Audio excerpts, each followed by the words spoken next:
Hello and welcome to Newshour from the BBC World Service. We're coming to you live from London. I'm James Menendez. We are going to start today in Haiti, a country engulfed in extreme violence and profound poverty.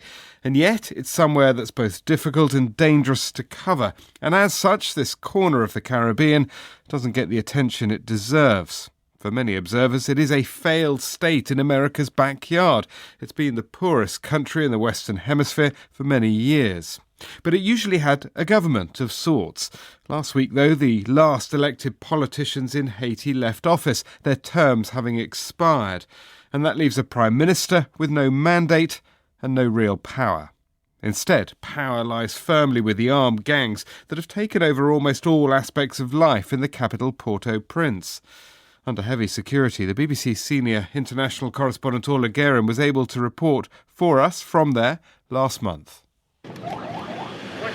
Just in front of me, there's a grey vehicle riddled with bullets.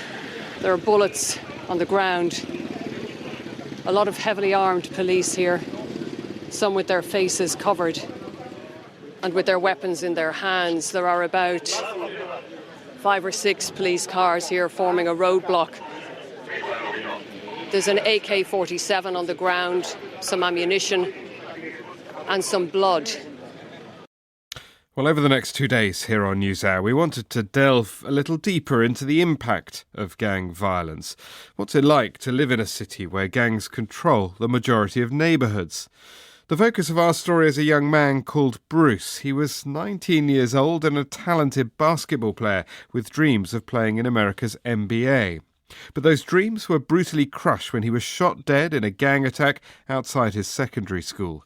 He was on his way to a meeting to help him put together a scholarship application. The man who was going to help him is Dave Fils-Aimé, who left Haiti for the US when he was young and then returned to set up an organisation that uses basketball to help young men and boys stay out of trouble. He's been telling me first what Bruce was like.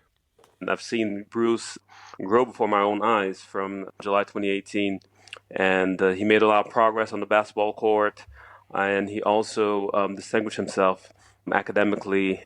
The thing that stood out most about Bruce was how respectful and kind he was. He could be there and you may not even notice that he's there since he's so quiet and shy. And no one ever had any issues with Bruce.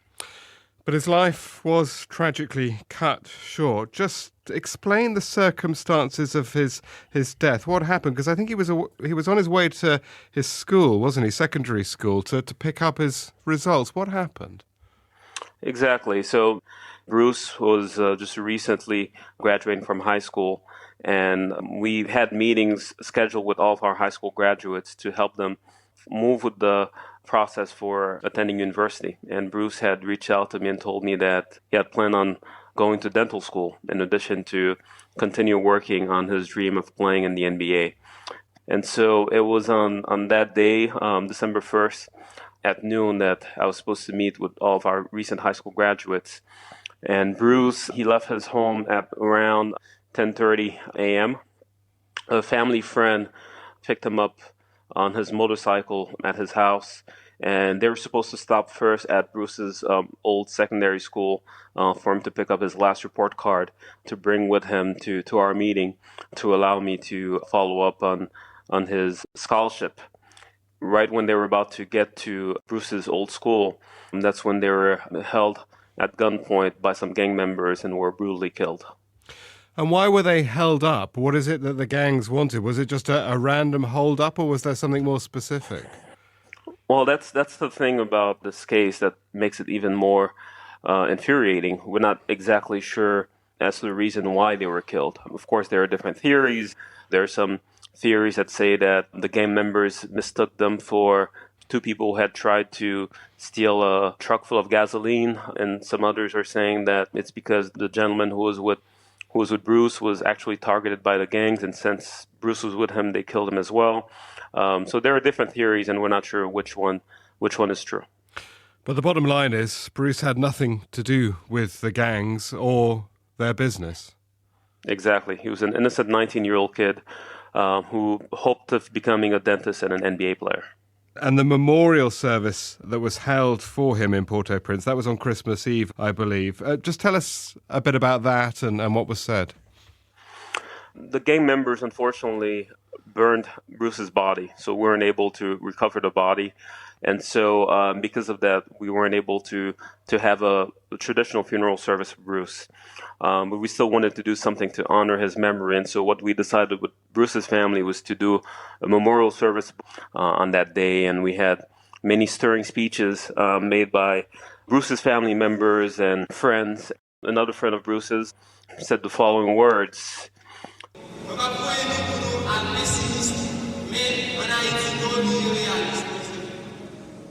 I don't want you all to become pessimists. However, we must all be realists when it comes to life in Haiti. Always expect that something negative can happen to any one of us while we're working hard and preparing ourselves for something positive. That's the advice I would give to every one of you here who was impacted by this tragic death. And Dave, is that the reality of life at the moment in Port-au-Prince, that anything can happen at any time and something particularly brutal as happened to Bruce? And to what extent do the gangs control the city now? I mean, are they in charge over the whole of Port-au-Prince? The gangs are virtually in charge of the majority of Port-au-Prince. And because you have so many different gangs and various neighborhoods and they're fighting against each other, so they're not only killing each other, but innocents are also dying because of this gang violence and gang warfare. You routinely hear of folks who are struck by stray bullets and die, be they children or adults. We're truly in a situation where any one of us can be a victim. And how do you navigate that? I mean, what happens if you stray into the wrong part of town or even just turn a corner and you end up in someone else's territory and they think you're from another gang? I mean, how do you live? Well, it's tough, and that's precisely why Bruce died. It's because of how difficult it is to manage such a situation. The wrong place at the wrong time, and he ends up being a victim because of that. And what about the authorities, the police, other security forces, the government? Are they simply not able to get a handle on things? They simply are not, and the government a few months ago directly asked the international community to interfere and to provide with military assistance in dealing with the gangs because they're completely unable to deal with the situation. And is there any sort of relationship between the gangs, the gang leaders, and the politicians that you can tell us about? There definitely are ties, and that's the reason why countries like Canada, for example, have sanctioned many politicians and even members of the economic elite for their support of certain gangs. Many gangs have police officers on their payroll, and that's one of the things that really imperils any possibility that the Haitian National Police could actually resolve the situation since there are so many corrupt police officers. We heard from a correspondent of ours who was in Haiti recently. I mean, she talked about people having to manage their lives, for example, by just sleeping at their workplace, in this case, a hotel. I mean, is that sort of thing quite common? Definitely. In September, you had a prolonged period of what's called in Haiti pays luck. It's pretty much a period of general strikes where no vehicles are on the streets and no offices or schools are functioning. And I myself found myself in a situation where I had to sleep in my office on many nights. In 2022, virtually on an everyday basis, you were hearing of multiple cases of kidnappings. So it's an extremely common thing in Haiti. And this is kidnappings not just of wealthy or well-to-do prominent people. This can be anybody, can it? Exactly. I mean, you've had situations where, for example, a woman who buys hot dogs and grills them to sell to bypassers was kidnapped. You know, someone who virtually has no savings, no money to speak of. So anyone can be a victim of kidnappings in Haiti. I grew up in Martissan, one of the areas that has been fully under the control of gangs for about a year and a half now. That's definitely a common scenario for folks living in Haiti who've lived in these areas. On a day-to-day level, how do you cope with that tension, that fear, that danger? I mean, it's a daily challenge because on any given day, any one of us can be victim of a kidnapping or be killed in Haiti today. So it's something that I live with every day, going out, knowing that. But I'm motivated by the work that our organization is doing to save as many of the youth as possible. So with that motivation, I'm able to have the strength to move on every day with the work. Do you think you and everyone else, though, are constantly battling that anxiety in the back of your mind and battling with that fear? Is it a constant presence? Oh, definitely, for everyone, and even for my family members in the States, for example, who often plead with me to leave Haiti. But as I tell them, I feel a responsibility to continue the work that we're doing, because if all of us who can make a difference leave, what hope is there for Haiti? And that is the point. I mean, that's the bottom line here, isn't it, Dave? You don't have to be there. You don't have to stay. Or do you feel you do? I feel like I do. I feel like I do because seeing the difference that we've made in the lives of the youth that we've been working with for the past 10 years, some of whom are third-year university students now, I really believe that by doing this work could create opportunities for young leaders who could potentially create change in Haiti. Yeah.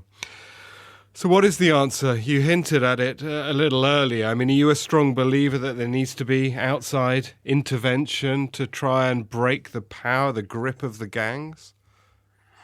Yeah, I think we definitely need some international support. It doesn't have to necessarily be a UN peacekeeping mission, as has been done in the past. I just can't foresee the Haitian National Police Force being able to take care of the situation by itself, given its limited means and resources, and also the fact that the force has so many corrupt police officers within it. But many are suspicious of outside intervention, aren't they, in Haiti? Exactly, with good reason, because of the failed experiences of some of these missions. It will really be impossible, in my opinion, to truly take care of this situation without having some external support. And that was Dave Fils-Aimé, who left Haiti for the US when he was 12, then returned to set up an organisation to help young men and boys stay out of trouble. On tomorrow's programme, we'll be hearing from one young man trying to dodge the bullets in Port-au-Prince and using basketball and sport to keep his life on track. You're listening to Newshour.